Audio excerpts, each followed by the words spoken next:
Herzlich willkommen. Welcome to our discussion about press freedom, or rather the lack of press freedom in Azerbaijan, which we want to shed a light on today before Angela Merkel is visiting Azerbaijan. She's scheduled a meeting with President Aliyev on the 25th of August, which is a weekend and a quiet time, and that's why, my name is Ulrike Gruska. I'm working here at the press office at Reporters Without Borders, and I am covering the CIS and Eastern European countries. And I am very happy today about our two guests, Emin Huseynov and Leyla Mustafayeva from Azerbaijan, who, if you allow me, I will introduce in a little more detail, because I think their two cases already give a very good example of what critical voices in Azerbaijan or from Azerbaijan face today.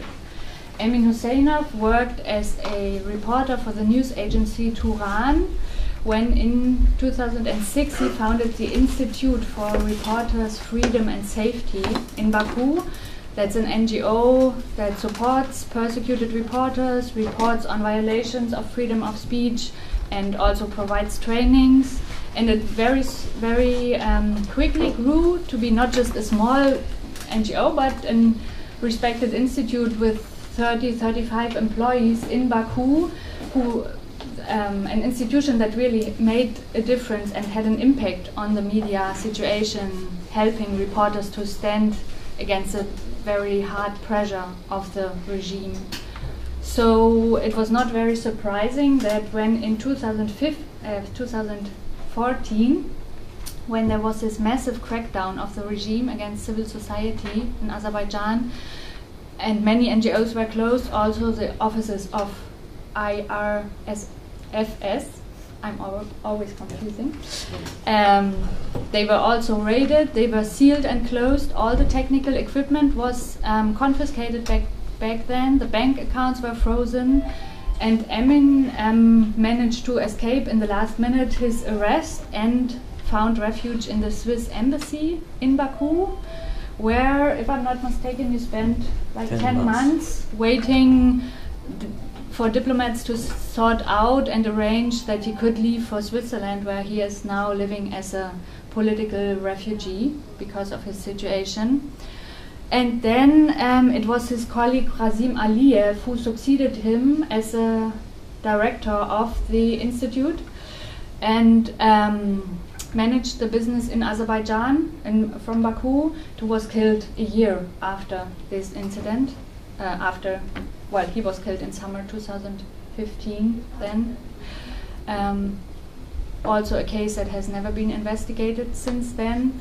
After that, Emin's brother Mehman Huseynov followed him as a director, and he was at that time, I think one can say, the most popular blogger in Azerbaijan, who by satirical means showed corruption in high-ranking of high-ranking officials, who made programs about how unjustly people are treated, like workers that are not paid or so on, and basically he gave a voice to those people who do not appear in official Azerbaijani media or in the official picture of the country. And Mehman was finally put in prison in January 2017 after he had mocked this very peculiar incident that President Aliyev had assigned his own wife as a vice president of the country, a post that he only created for his wife, and Mehman had made a satire about this, and this obviously was a red line that he should not have crossed, to attack the wife of the president himself. So he was arrested, he was tortured by the police, and he made that public. He talked about police violence, and that's why finally they persecuted him and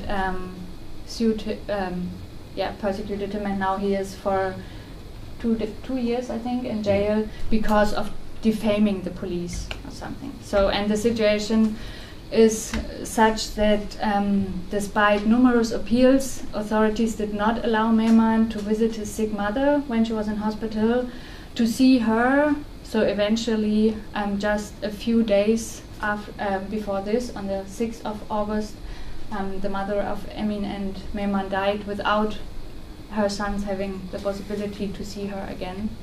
So I think this case already is a very vivid example of how very, very harsh the regime in Azerbaijan is persecuting and cracking down on all critical voices that dare to speak up against the President Aliyev and his family.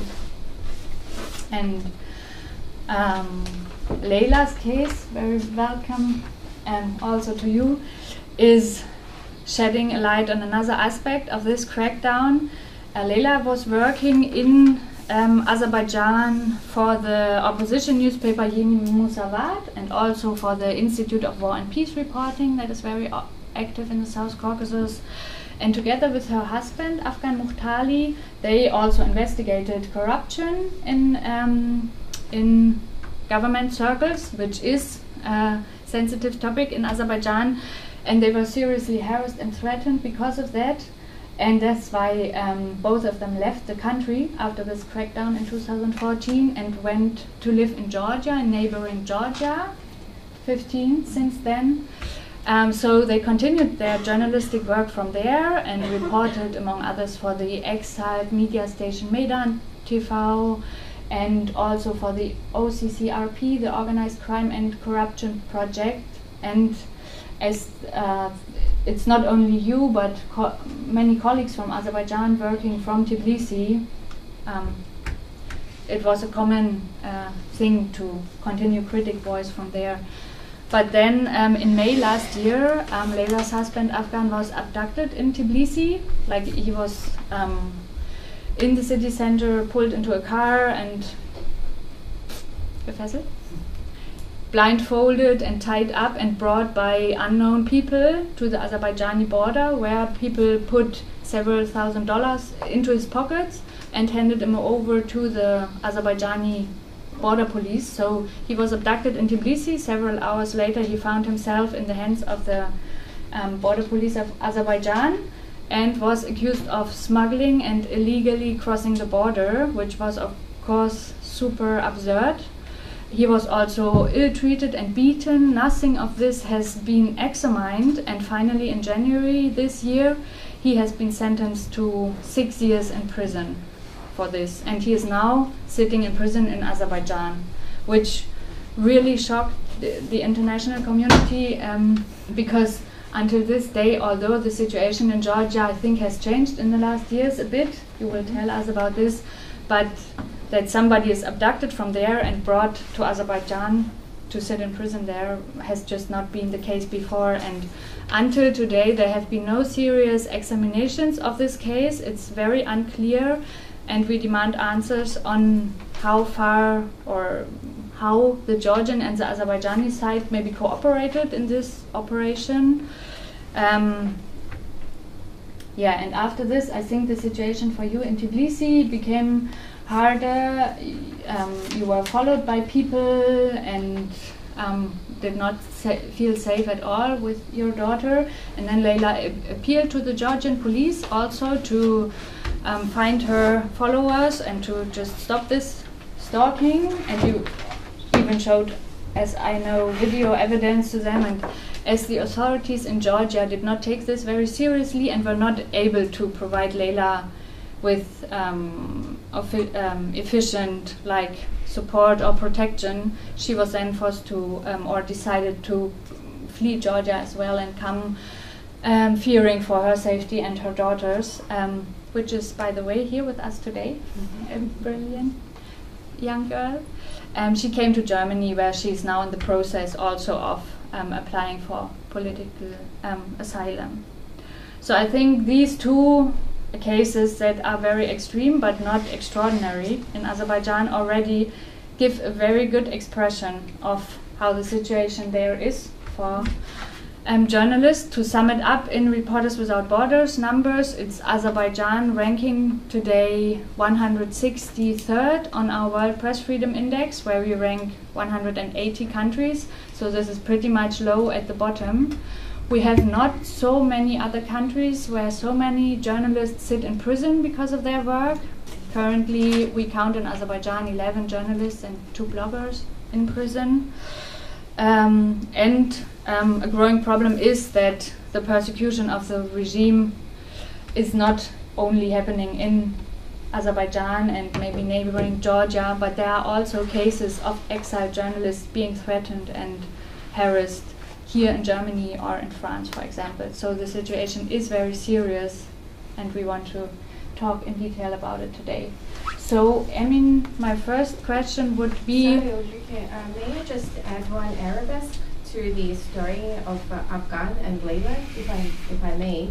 The role that the German embassy in Tbilisi played in not giving a visa to Layla and her family when she was granted a scholarship to go to a program in Leipzig. In fact, yeah, we had. It's also many cases. The German embassy does not issue visas. Yeah, it's good that you mentioned that. We had also several press releases about this and criticized the role of the German embassy and authorities. I mean, obviously it is directed from here, from Germany, but that there are appeals from civil society groups and journalists here to help people get either refuge here or, like in your case, just a temporary scholarship, and this was not possible because of bureaucratic visa questions. And had they been granted visas, they would have not been in Tbilisi at the time when Afghan was abducted. Yeah, and it is a fact that we have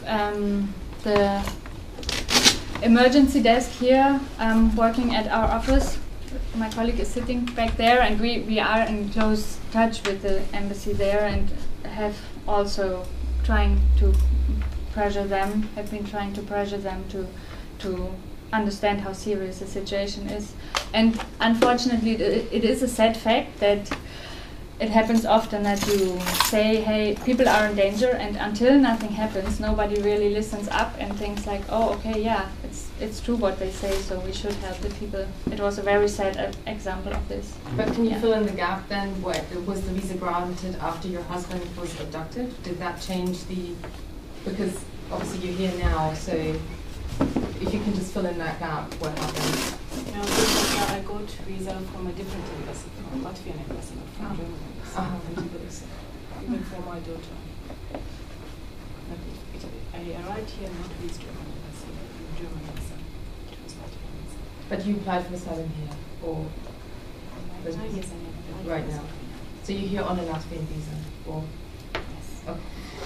So maybe we can also go into the detail of Afghan's case later, but let's start in Azerbaijan itself and ask Emin about the situation there. Like, the first thing for us to understand is, like, why has there been this massive crackdown in 2014, after which the situation deteriorated so much again for journalists, and how is it today, like after so many NGOs and critical media are closed?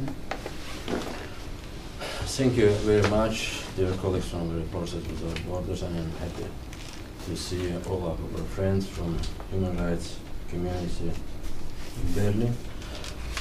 But regarding your questions, reason is simple. In 2013, already spent twice 2 presidential terms. He decided to going to 3rd presidential term, which is normally is their established official kleptocracy and family dynasty in the ruling power, because he received the ruling flow from his father, which is already spent 10 years in the power. Generally, this family stay on the ruling floor since from 1969. It's former KGB family. It's more than 40 years Azerbaijani people, even Soviet Union or this Berlin Wall destroyed, and Soviet Union, Soviet Empire destroyed. Soviet system don't destroy it in Azerbaijan. The same KGB powerful elite, which is named right now himself like National Democrats.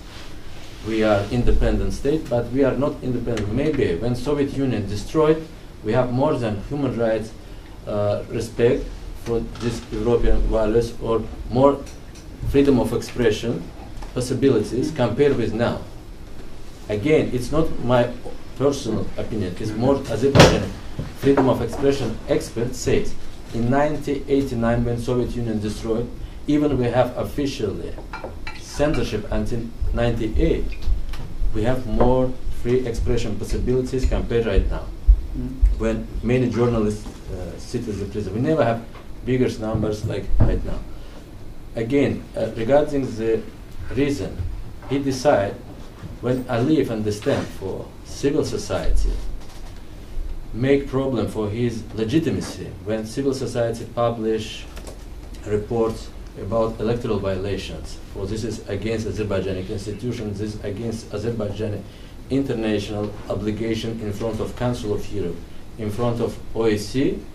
Aliyev decided but one day for this is a serious problem because he decided to stay not just for short terms. In 2013, he's already decided for his stay forever in Azerbaijan until he died. And he understands for it's better to close civil society, free media right now, and finalize this potential risk for him in 2014. In 2013 December, in 2013 October, he received this presidential term, third time.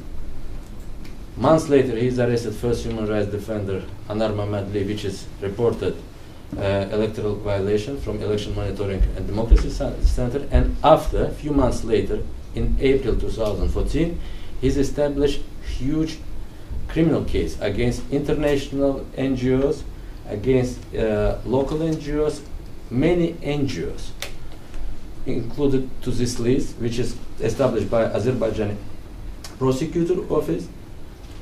The case opened in April 2014 and still pending until today.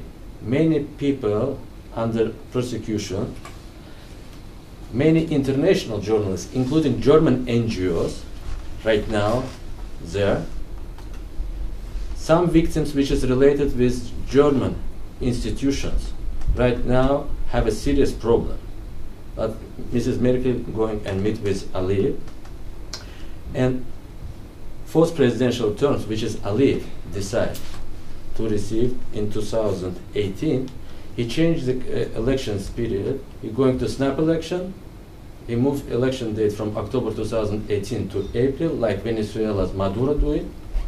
Again, European Union didn't react to this, but in Venezuela, all EU member states and US and Canada says, well, we are not approved this electoral result.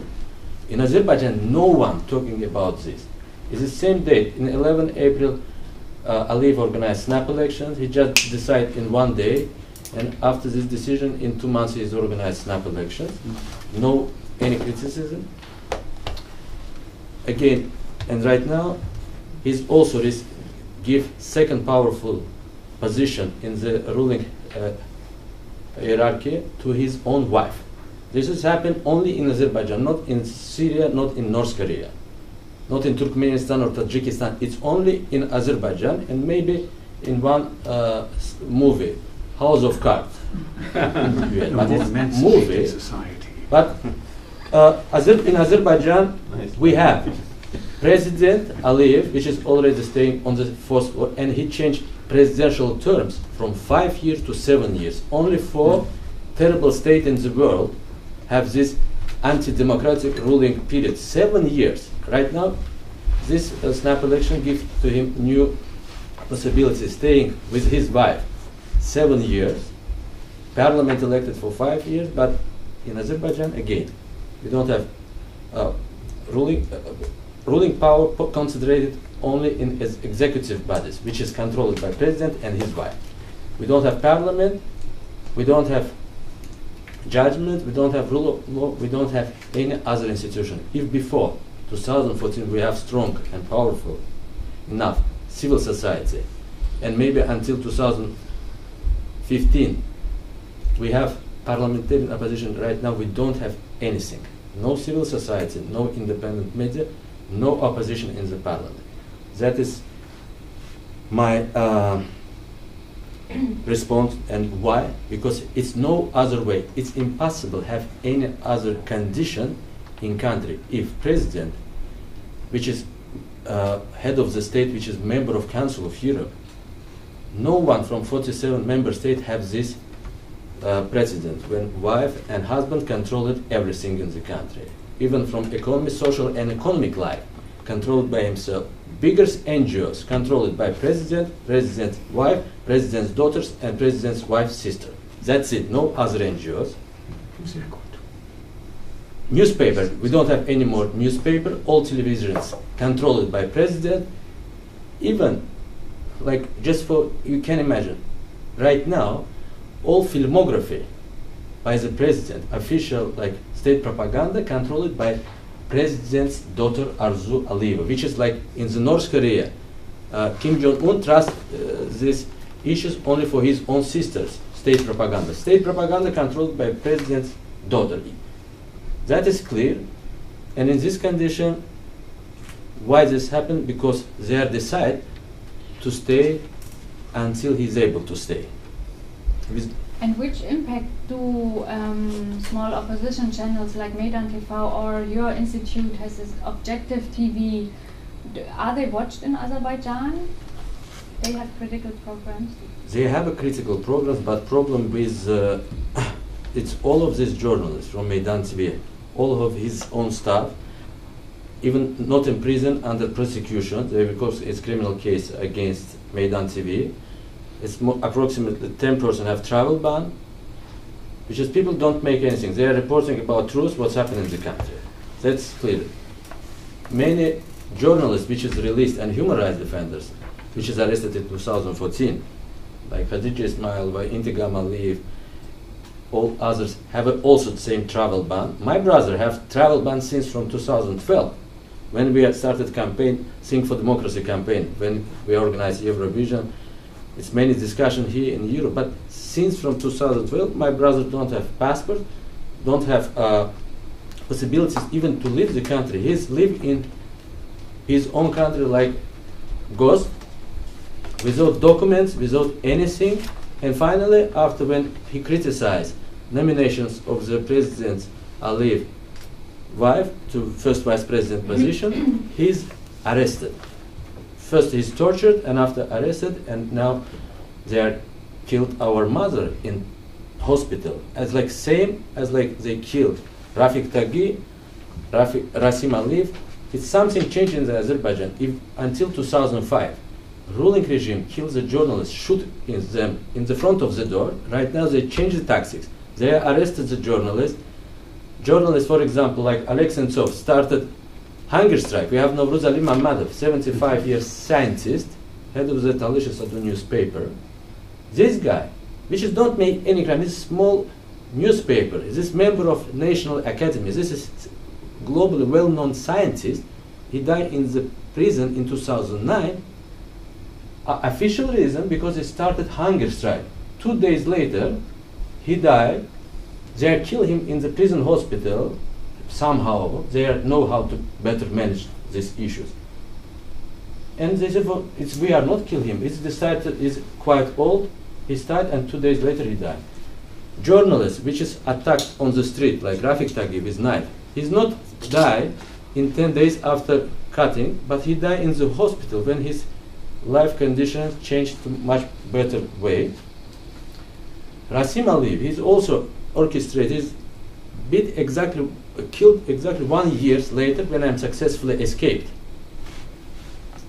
And this government, again, they don't have any vision or any respect to rule of law, even to minimum of European values. They have mentalities which is organizing crime group, which is controlled everything in the state. Mafia, judgment, everything controlled by our president. And in these conditions, it's difficult to me give any other.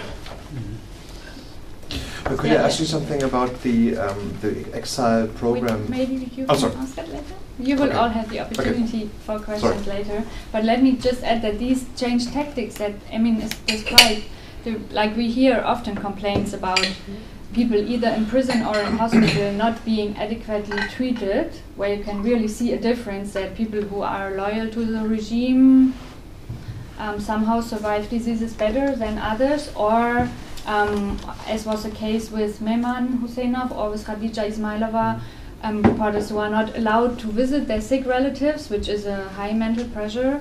And all these like mixed techniques make it much harder for civil society activists abroad also to like accuse authorities for something, because like the regime in Azerbaijan, like in many other countries, then says that, oh, this journalist was not killed by but there were some quarrels on the streets, or there were soccer fans attacking him and then he died, so it has nothing to do with his work. So it's all used to cover it all up. Leila, maybe you can tell us a bit about how it was when you worked in Georgia. Like, were there many Azerbaijani journalists working from there, and how the atmosphere was there? Did you feel the long arm of the regime there, or did you feel a bit freer? Yes, when we were there, they had already reached to Georgia. When you came. So first of all, I want to mention that my family's problem with the regime also started in the end of 2014, when this mass crackdown started against journalists and civil society in Azerbaijan. Just it was early January 2015 that we received information from the insiders in the chief prosecutor's office that my husband, who is also an investigative journalist, that they are going to arrest him as well. That way, unexpectedly, he decided just to move to Georgia, because for us was very important at least to be in freedom, even in exile, and continue our professional activity. But unfortunately, since we were in a bordering republic, in a bordering country, yes, these authoritarian regimes' hands reached to Georgia as well. So we were followed there by unknown people. Also, there was, except us, there was a lot of journalists and activists who moved to Georgia just to have a break and continue their activity from Georgia. But the government they knew it, and that's why they just started continuing following us there as well. And we felt it, because we felt that there is a hard between the two countries' political elite, because other journalists who were being followed that time, they applied to the police to know the reason that why these strangers were following them. But unfortunately, none of them, they were about 3, had received official response from the law enforcement of Georgia that what was the reason. And when we moved to Georgia, Afghan Muhtarlı, my husband, he started investigating this first family's investment business to Georgia. And he revealed that they have invested a lot to Georgia, to the bank sector of Georgia, to the tourism sector of Georgia. Even imagine that they have bought huge land areas for their business just for $1, which is not even €1. And of course, this touched their family's business interests, first family's business interests, and they never forgave those journalists. Till today, Khadija Ismailova was investigating the business of the first family, president's family. He was punished. She was punished, but we were punished as well, even when we were living in exile. And until 2016, we could somehow live in Georgia. Even the fact that we have very difficulties. Even I was refused officially by Georgian government residency permit. The official response why they didn't provide me with official residency permit in Georgia, the answer was like that. I am a dangerous person, and I am engaged in a dangerous activity in Georgia, and providing me with residency was against state interest of Georgia. And we could somehow live there under this pressure, under these difficulties till 2016, because there was a coalition government in Georgia at that time, and they couldn't give harsh and sharp decisions regarding the journalists and activists living in Georgia. But after parliament elections in 2016, Georgian Dream Party took the majority of the seats in the parliament, and the head of this party is a pro-Russian businessman, Zine Ivanishvili. So everything changed after this, and just in 2017 on May, so my husband was kidnapped in Tbilisi and was illegally deported to Azerbaijan. And later, yes, we found out that during the court trial, so those who kidnapped him were in the official uniform of the criminal police in Georgia. Mm-hmm. And those who took him over in border, one of the guys who took him over in the border, in Azerbaijan-Georgian border, he was the deputy chairman of State Border Service, Azar Shirinov. And it already said that high-ranking state officials was involved in this abduction operation.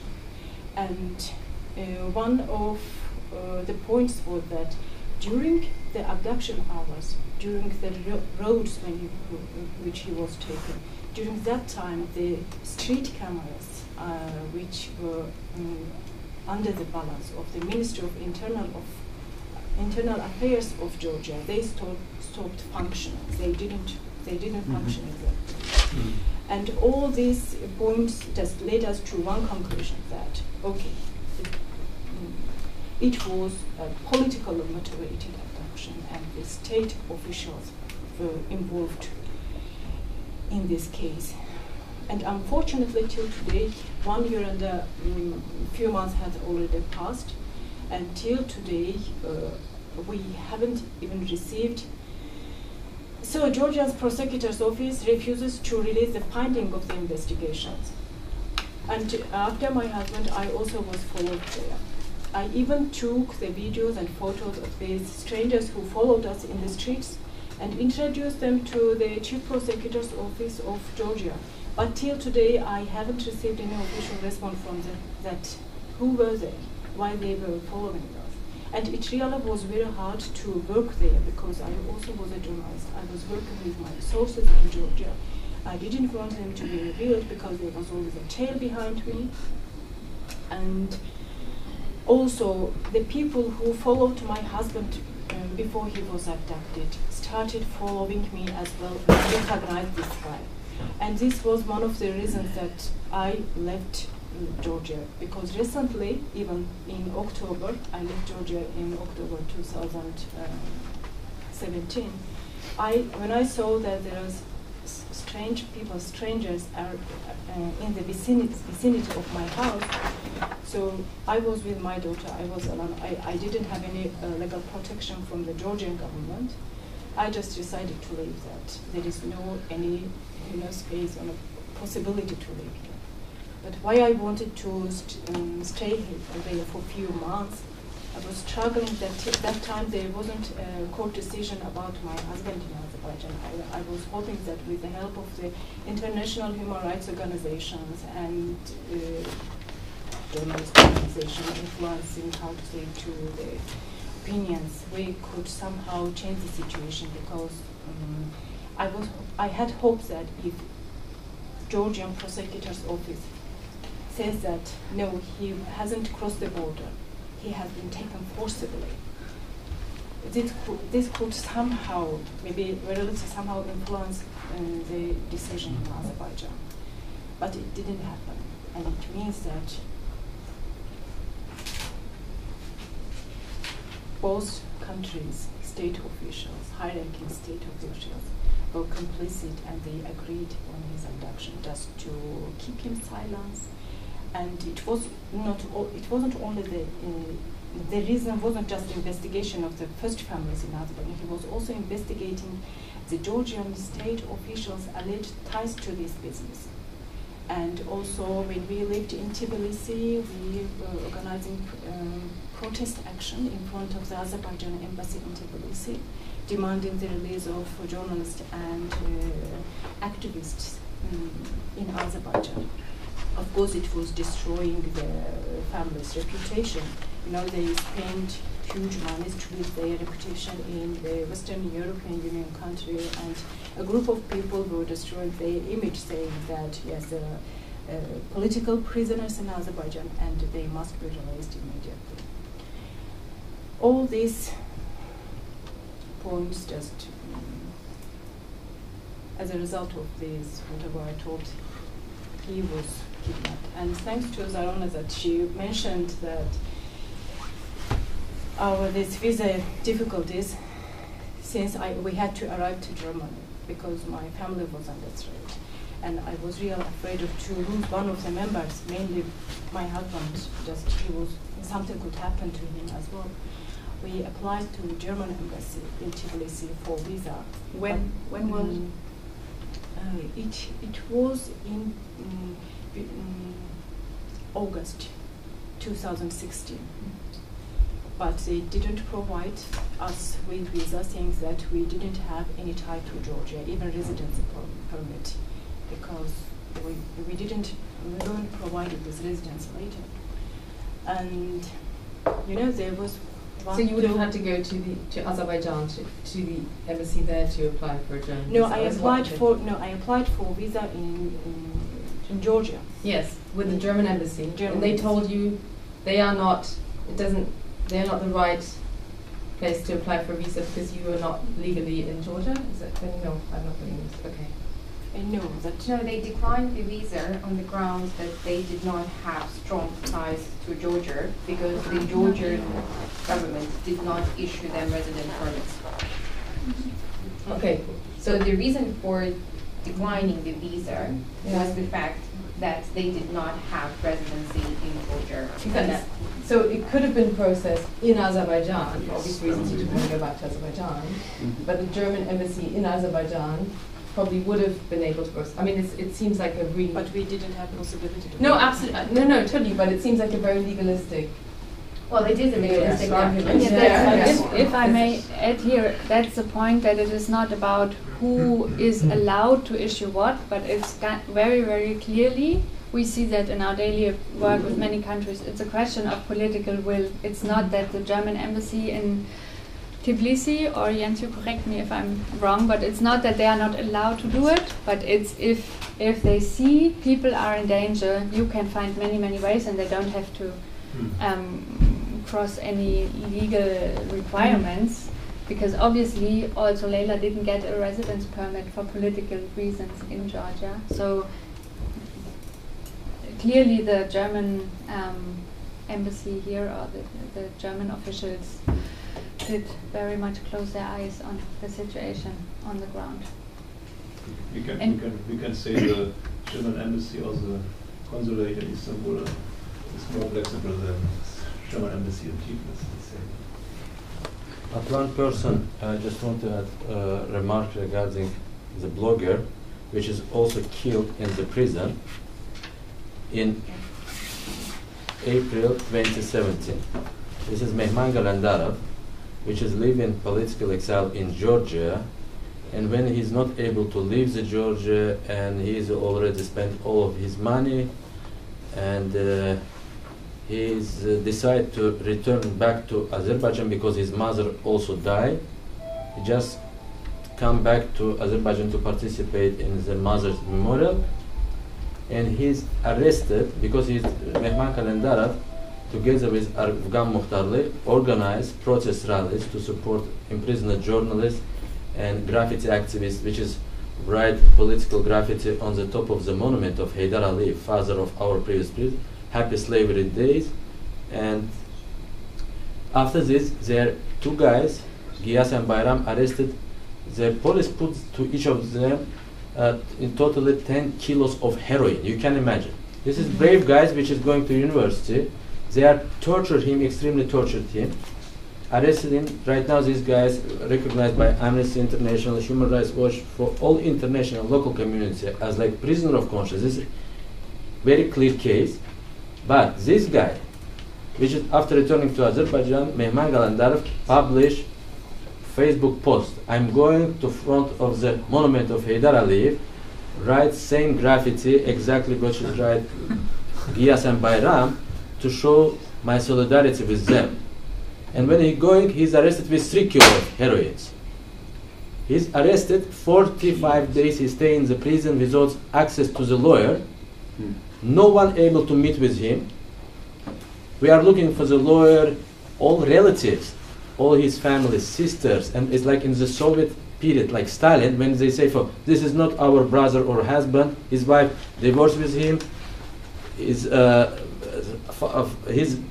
sister says, for this is not our brothers, and they are killing him in the hospital, initiated suicide. We know exactly, we make investigation about this case in the prison. Person which is also staying with him in the same prison give us witness testimonies. This is Alexander Lapshin, which is arrested in the Belarus and deported to Azerbaijan. You know about this case. This guy staying with him in the prison, and he told me for government probably killed me in few days. And they killed him. And is this guy, they give us these testimonies as like witness, which is last person which is meet with him 3 days before.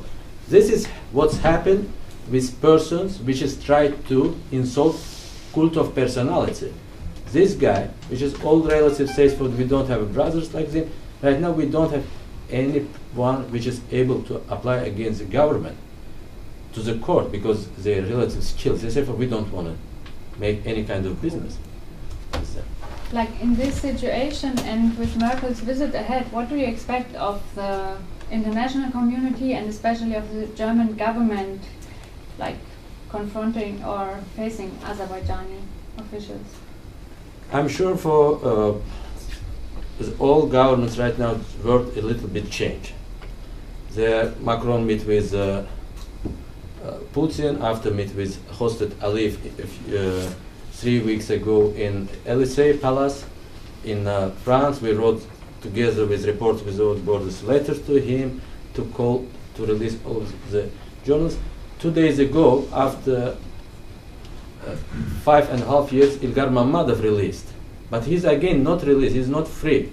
He must staying in like a condition of house arrest 2 years, and if make small mistake, he's sending back to the prison again. So you They're not implemented judgments from European Court for Europe, but and one power which is Aliyev understand clear. This is call for sanctions, which is sometimes when this call coming from U.S. Congress, they clearly understand this. And second call for economic sanctions. When European institutions don't give money to Aliyev, right now, Aliyev asks money from all institutions like European Investment Bank, European Bank for Reconstruction and Development, MWF, IMF and others. Right now, they want, for example, in case with Germany, German parliament should be approved loans for 2 billion euros, which is money of European taxpayers' money, to support Azerbaijani gas pipeline, which is give only 1% for the after 10 years, only 1.5% of all your needs in gas. And you can imagine this price, which is we pay for. Now all nations live like in the slavery, 10 million people. No one talking about this, but Europeans, even right now Germany, as soon German parliament should be approved this decision. And again, before to give them money or financial guarantees or any kind of support, you need, it's better to say him, until you are not respecting European values, European investors don't give you any euros. That is clear. And after this, you understand, because until you are financing him, he used this money for corruption, he used this money from buying European politicians, he make created successful machine for created this and realized political influence here in Europe. Recent investigation by OCCRP clearly shows what's happened. They spent 3 billion. Right now in Denmark, Denmark's established criminal case against Danske Bank, which is organized money laundering for Azerbaijani ruling family. They already started criminal case in Denmark against Danske Bank, biggest bank. But German politicians, which has received money and also from ruling party, from party of Merkel, Edward Littner, for example, he's received approximately 800,000 euros for dirty lobbying, and he's not responsible in country like Germany, which is officially told, where we have zero tolerance to corruption. And you probably know this report, Caviar Diplomacy, by the European Stability Initiative, shedding light on the PR and money giving of Azerbaijan to European institutions. And it's, I mean, it seems it really has changed the situation there a bit, with people in Brussels being more skeptical about Azerbaijani lobbyists. But it seems that in Germany we are not very far yet investigating all the ties of German politicians who were close to the regime and received money. Leila, what's your position on that? What impact do we have from the outside? Can we change something? Well, we are doing our best, but I think that its political power is more stronger than us. And I think that yes, Angela Merkel is going to visit Azerbaijan president. My opinion just is that the politician who stands for democracy in their country should not shake the hand of the president of the authoritarian regime, because state the interests of freedom of speech, freedom of media has to be in front of everything, even the energy interests. Can I talk?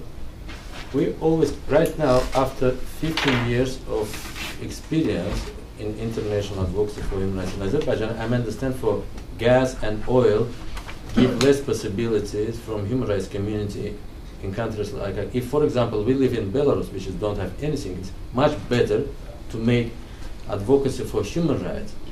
But we have oil and gas, and right now we always say for okay, let's Azerbaijan have obligation, push them, but now we're already tired of talking about this. We say, guys, please, dear Europeans, dear North Americans, we don't say respect our values or help us create a democracy. We told you respect your own values. If Germany have his own European values, you are one of the leaders in Europe. And if still, after 2 years, which is caviar diplomacy and Azerbaijan Landromat scandal, all global media, even leading German media, write about this, at least 2 politicians in here, which is all you know here, know his names, not under prosecution. And how you can fight with corruption, political corruption, with money laundering? If Deutsche Bank participated in the biggest money laundering, when Azerbaijan, we know few stories which is covered with few billions, when Azerbaijani oligarchs received with aircraft billions from German banks and delivered it to Baku or to Iran, participate in this international game together with Erdogan to make a black door to Iran, help to Iran to cross these sanctions. When Azerbaijan participate in this machine, they make crime. And crime happened in the territory also of Germany. And we ask you, respect your own values and investigate this crime here. And after, if you start to do this, maybe situation is changed. Because until you don't start to fight with corruption partners which has received money from our regime, nothing changed. They understand for Italy started criminal case.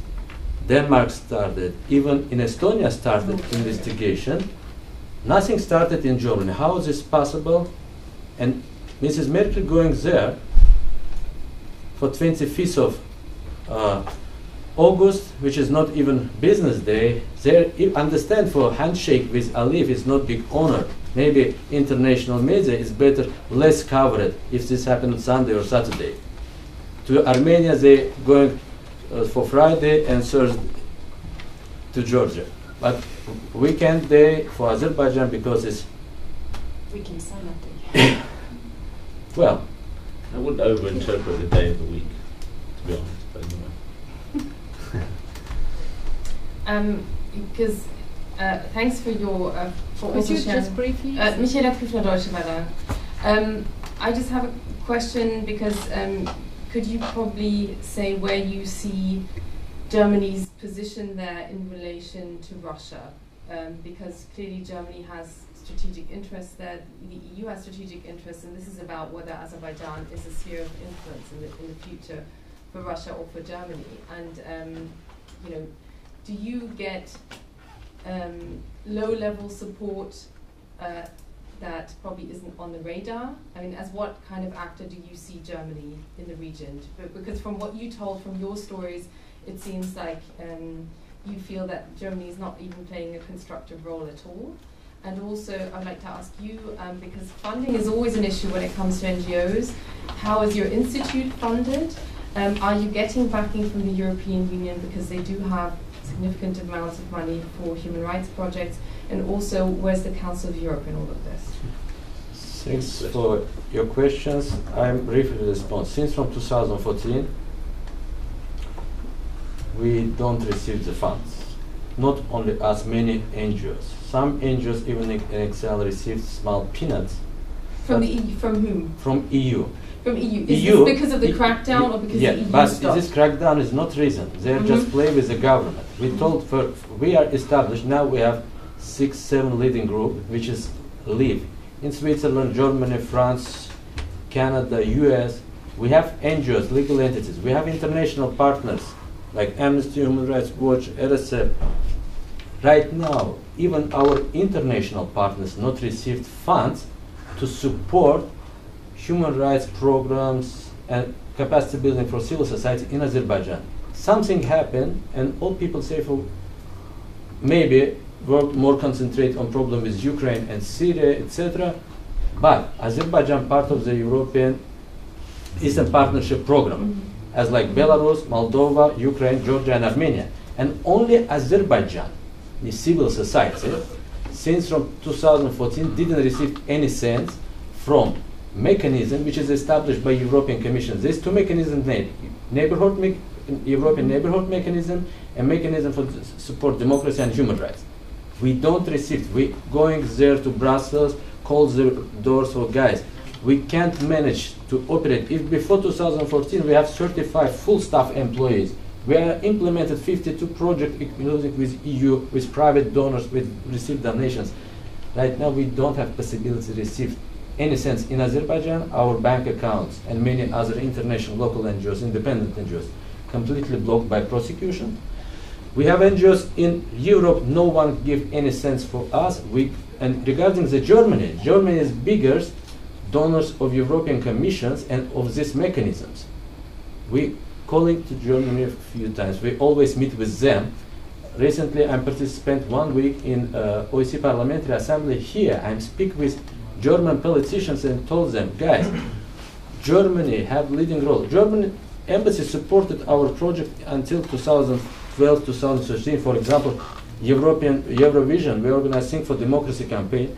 German embassy in Baku supported us, but after 2014, Germany, France, and all other European leaders, member states supported state projects with grants. Like, for example, one program of NGOs, which is very closely related with First Family, they realized few educational programs, spend millions of European taxpayers' money. We are reported to the European Union, guys, why you give this money? They have its own billions, but and didn't spend this money. Just you are make activity for activity just to talk for. We are make some kind of partnership. Council of Europe, they give money for Gongos to Press Council, which is attacked independent media. We have all independent media websites blocked in Azerbaijan. Meydan TV, Radio Liberty, and few small independent local media. About 10 websites. Websites. 2 years. If before we have independent internet, right now we have only independent Facebook and YouTube and Twitter, which is still not blocked. All other stuff completely blocked. And we told them, why Council of Europe give money to state Gongo machine, which is attack independent stakeholders in Azerbaijan.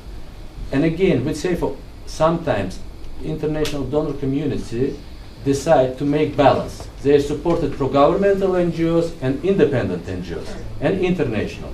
But now we don't receive any support. People die in the, like Mehman Galandarov, they're waiting legal support 45 days. You know, it's also our fault where we can't manage to help them because we don't have lawyers. All lawyers disbarred. From 10 million persons, we have only right now 5%. 5% which is able to protect people in criminal case. They changed the law since from January 1st of 2018.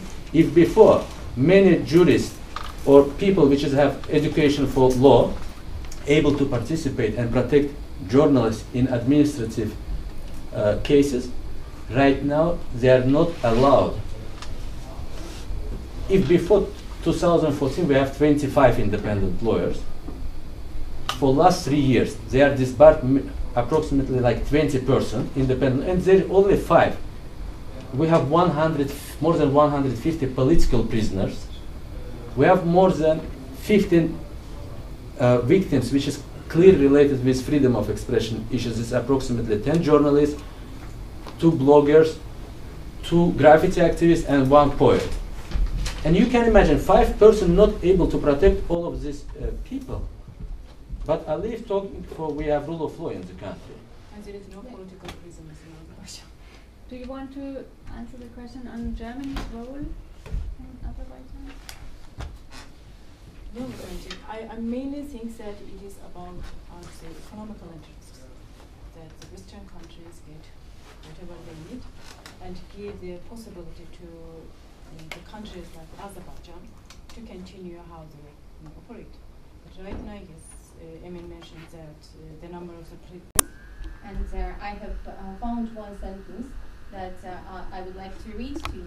Beziehungen zu Aserbaidschan und insbesondere auch unsere menschenrechtspolitischen Interessen dort eine Förderung ihres Vorhabens derzeit nicht opportun wäre. So this means that they have examined the case, and in the light of the bilateral interests and human rights interests of Germany, it would not be suitable to support this project. So we have never received support from the... that was 2015. But they received bribes. Politicians in Germany, bribes which is still from my people, 3 billion. Still from nation. My mom died in the hospital. They kill her, but not directly kill her. They make few fatal mistake because in the hospital they say for they don't want transfer to better hospital. They say for this machine is broken. We need to examine it her, like doctors examined soldiers in the front line without any kind of high technical equipment. They just cut her belly to examine what's happened with her stomach. I say for they put to narcosis, and they say for still until today we don't know why my mother is died. Because hospital infrastructure, they buy equipment, they don't have specialists. They say for this machine, which is we paid 2 million from state budget, computer tomography machine, doesn't work in this hospital, which is must be worked. Because they steal my money paid to your politicians, and your politicians says, we also say, okay, but German peoples must be known. Approximately 100,000 Azerbaijani apply for political asylum here. People escape from Azerbaijan. Only Germany, because sometimes we say, okay, why the people escape? Germany says, we don't have entries. Okay, you don't pay for you don't want to respect the values, but you paid for covering issues with 100,000 Azerbaijanis which has come to Germany. And sometimes German taxpayers says, we have many refugees, but why refugees escape from my countries? We don't have civic war still yet. But maybe in Syria, also 5 years ago, nobody believed for civic war started. they say for it's stable country. We are not stable. The government controlled by mafia. This is organized crime, which is still every year more than 10 billion from state budget. Our country received for 15 years of our last independence more than 160 billion oil incomes. And according to the international organizations like Global Witness, Transparency International, approximately 50 billion accumulated on the dirty offshore. That is what is clear. And most of these offshores is not like in Dubai or in Panama. It's many of them also in Europe, here. And they use your banking system, SWIFT, all other international financial tools, and it means for they make crime on your territory, and they must be responsible according to the European law. That's my point.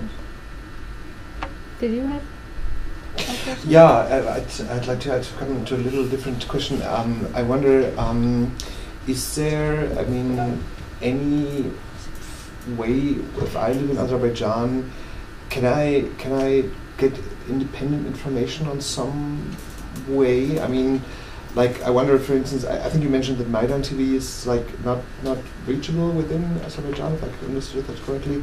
I mean, is there any way to receive information which is not propaganda and state influenced? I mean, how do you see that? It's only Facebook and YouTube which is still not blocked in Azerbaijan. And Twitter, you said. And Twitter and Instagram. This is only social media for social media. For example, Maidan TV, Radio Liberty, Sanjak Production have millions. It's all people don't believe to propaganda, but propaganda right now also move to the social media. They also understand when people, big mass, move from traditional TV to social media, they are established many outlets to create soft propaganda. And for independent media, where the biggest problem, for example, we have not many, 5, 6 exile-based media. We have one TV channel which is managed to operate from satellite, but content, they can't make clear content or professional, super professional content because they don't have money. People work there, like pro bono, some independent stakeholder issues, they lucky they received a bit funds, but as you said, Zarona say, we have many letters from different countries like this, which is say for we have the interest. I'm here months ago in Berlin Bundestag. I wrote to all members of German parliament. They don't want to meet with civil society and receive information from us. We meet with whole American delegation, with congressmen, which is also super busy guys. But German politicians, which is know me very well, from Council of Europe, from OSCE parliamentarians, they understand they don't want to receive information from me because they understand Merkel going months later to Azerbaijan, and therefore we don't need the noisy questions. When in Bellevue Palace, Steinmeier organized press conference, I'm attended to this press conference and want to ask Steinmeier questions regarding this trip, what he think about issues with this corruption, because it's not only social, not only Merkel's party members receive some money. Sometimes another party members also responsible from silence what is happening in political environment here. And head of the press service didn't give possibilities even ask questions about Azerbaijan. That is, for me, it's clear for, they say for no.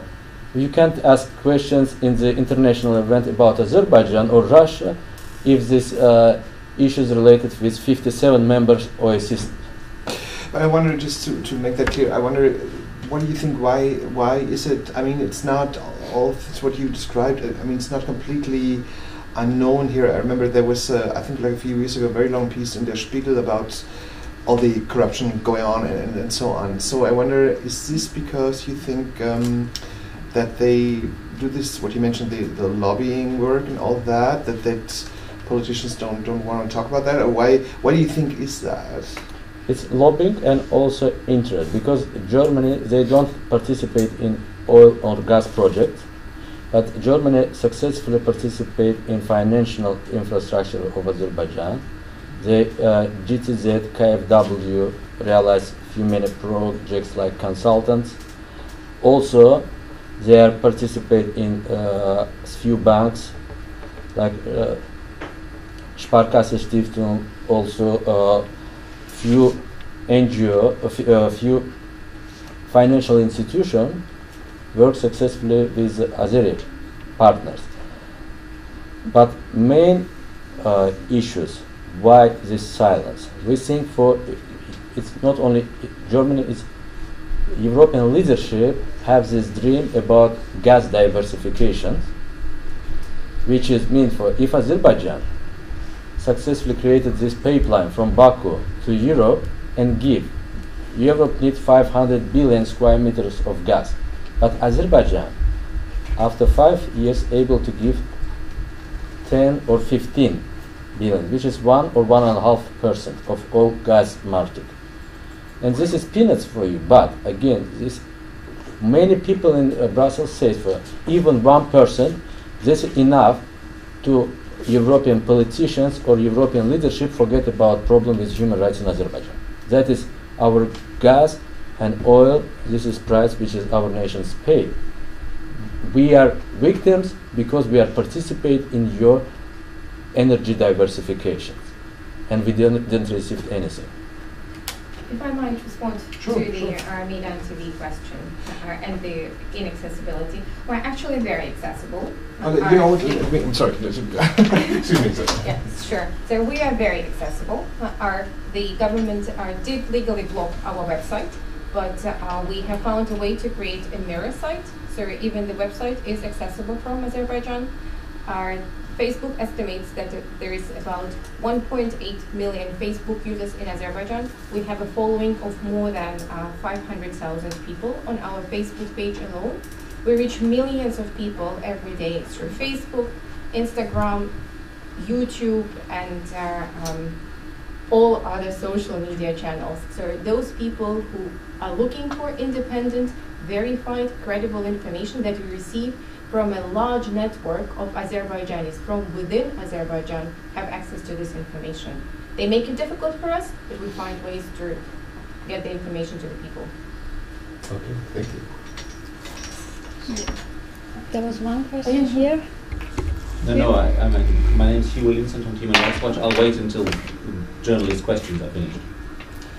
Yeah, I just have a question specifically relating to the trip. I mean, did Reporters Without Borders reach out to the Auswärtiges Amt or to the Kanzleramt in terms of getting a human rights group on the schedule or any kind of visit? Because Chancellor Merkel does do that. I haven't seen the official program yet. I don't think it's finalized yet.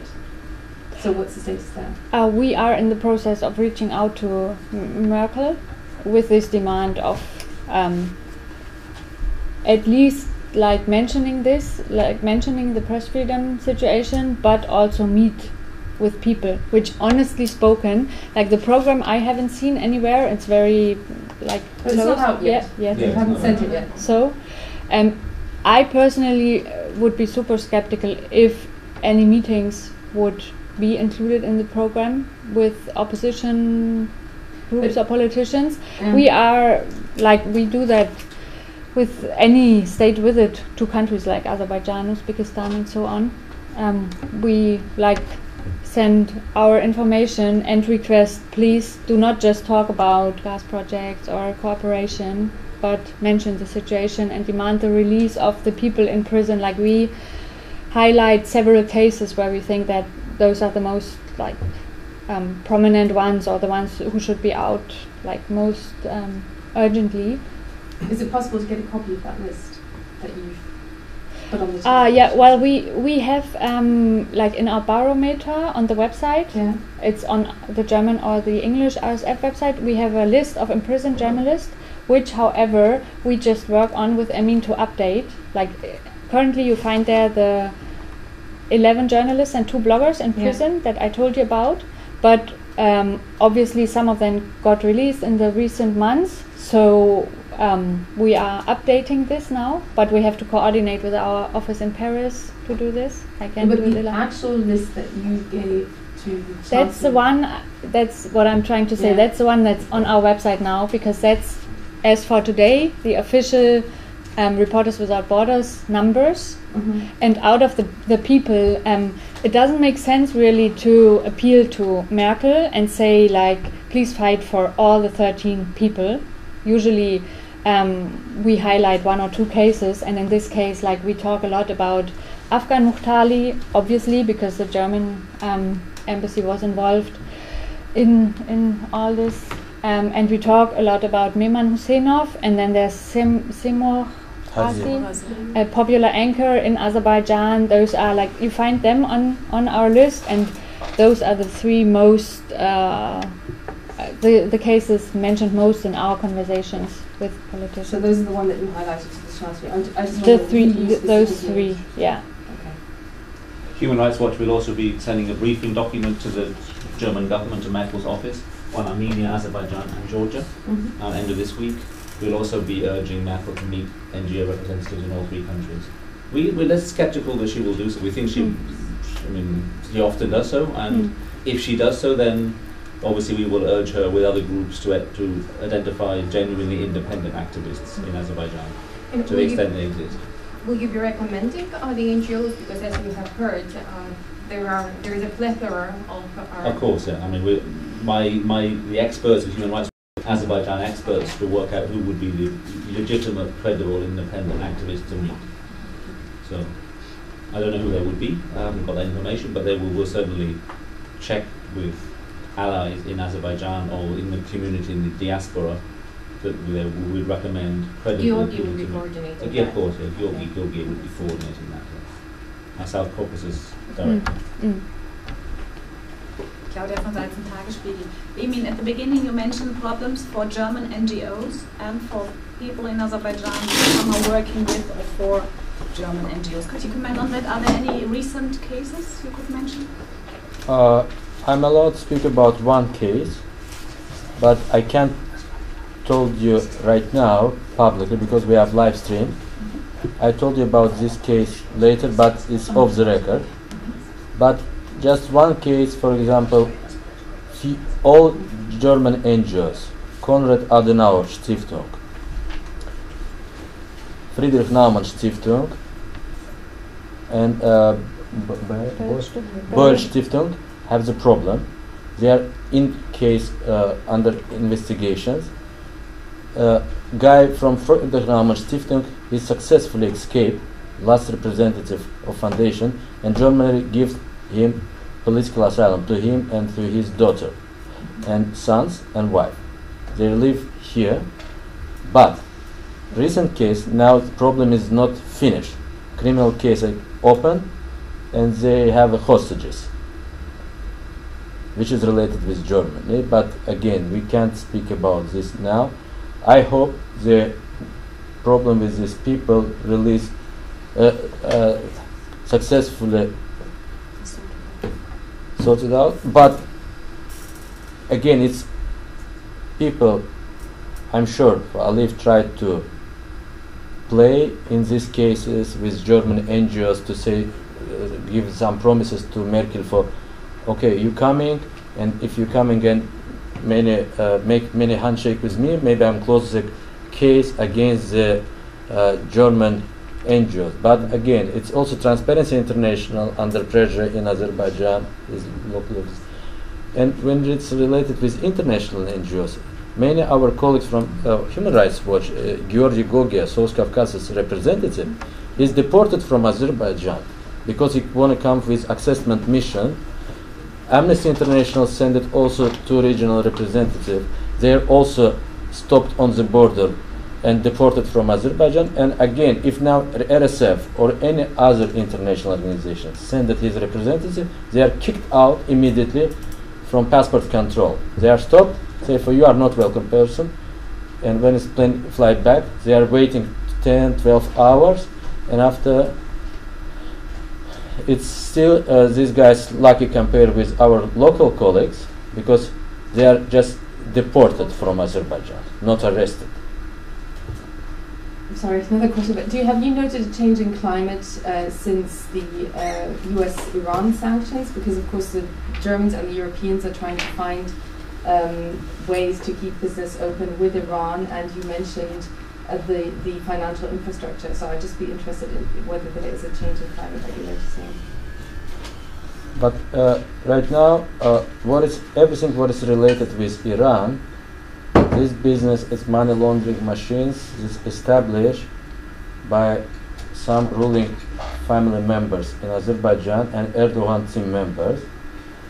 And this works with a very well-known case like Razat Zerrab, which is arrested by FBI and right now is in US. This is Iran and Azerbaijani billionaires, which is organized mechanism which is laundered 200 billions. And Azerbaijani tax officials and customs officials help them to make this back door to cross these sanctions. This is scandal successfully covered by US media, by Turkish media, but after coup after potential coup, which has happened in Turkey recently, this criminal case closed in Turkey. And even officials, Azerbaijan officials which is arrested in Turkey, they are safe, they are immediately released and successfully coming back to Azerbaijan. And Erdogan says, "For this is I'm not make money laundering. This is Gülenist which is making this." In this case, right now, Azerbaijan, we don't have clear information. We have few stories. For example, when in Azerbaijan, jets which is fly like from Frankfurt, which is have 10 million, 16 millions euros on the big jet, Airbus 340. This jet stopped on the airport, and all major right for we have the jet which is stopped by the Azerbaijani officials. This is money which is like in cash coming from Frankfurt to Baku and after must be going to Iran somehow, but Azerbaijani officials like temporarily arrested. But what's happened later with this money, nobody knows. We have huge scandal with International Bank of Azerbaijan, which is his leadership right now in the prison. Like this head of this bank institutions have many things about this money laundering. I'm not a big expert and I don't have access to this information. I'm covering only part of this fragments from international media of some leaks from different institutions. But what is clear, there again, I just believe it's many things happen related with Germany. Just last case, which is not related with Azerbaijani media freedom situation, but I must talking about this because nobody, in even international and local human rights community, talking too much about this case. We have former MP, Azerbaijani politician Hussein Abdullayev, which is one of the ruling party members until 2010, and he made the march against the ruling regime. They arrested him, tortured him, beat him, and after his release after 1 year, and he decided to leave Azerbaijan, and he come to Germany, apply for political asylum. Germany give to him political asylum, and he lives here like refugee. One day he going to just 4 months ago, before presidential, after presidential election, just 2 weeks after presidential election, in end of the April, this guy make serious mistake. He going to meet with his sick mother in Turkey. This guy have UN recognized travel document which is provided to all refugees, and this document given by German federal government, like refugee passport and residence permit for living in Germany for 10 years. And this guy arrested in Turkey, in Istanbul, without access to the lawyer in half an hour. Azerbaijan security forces sent a flight to there, and he extradited to Azerbaijan. And again, right now, this guy in prison, we told to Germans, for guys, this is international crime which is made Turkey and Azerbaijan. The same thing was happened with Afghan Muhtarlı, two states which has participate in this crime, Georgia and Azerbaijan, not yet response for this crime. And this is good opportunities for Angela Merkel, because it's not only Azerbaijani visit. This is South Caucasian visit. Merkel have good chance to push to Georgian authorities and to Azerbaijani authorities to release, to make call to release Afghan, because there is the possibilities for two countries. Regarding this guy, Hussein Abdullah, is also illegally not deported, extradited to Azerbaijan, which is against Azerbaijani international obligations, against the international law which is regulated refugees' rights. And same thing happened with journalist Rauf Mirkadirov, which is all cracked down in 2014, started from this case. Just why, when all of you asking why this crackdown started in 2014, April, they arrested Rauf Mirkadirov. They say for Rauf Mirkadirov, this Armenian spy, he worked with Leyla Yunus, he write the peace articles about peacemaking stories, etc. They received money from Armenians in Georgia again. They falsified, orchestrated this case and put all our names to this case. For everything started with Mirkadirov, which is arrested in Turkey, delivered also again with access to the lawyer directly from Istanbul to Baku, and they are say for we are all crime, we are spy. They are start to blame us civil society like we are enemy of the state. We received money from enemies of Azerbaijan. We are European spies. We are Armenian spies. Everything what is will make like less credibilities in people's eyes. They are make it against us until today. But bigger crime realized again by this government, which is again in my state. Everything, all organized in crime, even drug trafficking from Afghanistan to Europe controlled by President Aliyev. It's many reports even from US State Department, from all international institutions for their guy controlled money laundering, drug trafficking, everything. It's not only oil to Europe. They are sending drugs from Afghanistan via Iran, Azerbaijan, Russia, Poland and Europe. And this is machine which is successfully operated more than already 25 years from our independence. That's my last remark. Sorry again for a very emotional stuff, but we can't able to say anything because if you want to, we would have time for one short question, and if not, we finish very much on time. Thank you very much for your attention. Maybe to sum up, like Reporters Without Borders' position on the Merkel visit, we do not at all call on the German government to not go to Azerbaijan or to not talk to Aliyev. It's just our very strong demand to talk, how I said. Could you just listen to me for 3 minutes, because there will be an important point. Okay.